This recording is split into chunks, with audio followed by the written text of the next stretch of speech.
My life বসে দেন এভাবে আসলে হয় কি কথাটা আসলে সত্যি কথা বলেন। আপনি ফার্স্ট দেখাতে আমাকে হঠাৎ করে বুবলি মিডিয়ার সামনে কি বললেন দেখেন।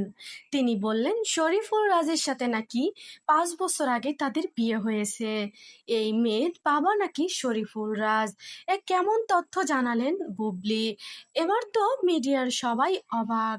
পরিমণি এত সুন্দর, তারপরেও পরিমণিকে ছেড়ে বুবলিকে কেন বিয়ে করলেন শরীফুল রাজ। আসলে কি এদের চরিত্রটাই এরকম, নাকি এর পেছনে লুকিয়ে আছে অন্য রহস্য। বুবলিকে দেখলে নাকি শরীফুল রাজের অনেক মায়া হয়, আর এই মায়াতেই জালে বন্দি হয়ে তিনি নাকি বুবলিকে বিয়ে করেন।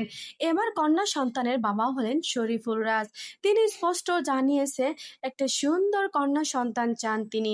তিনি মিডিয়ার সামনে স্পষ্ট জানিয়েছে এই কন্যা সন্তানের বাবা তিনি।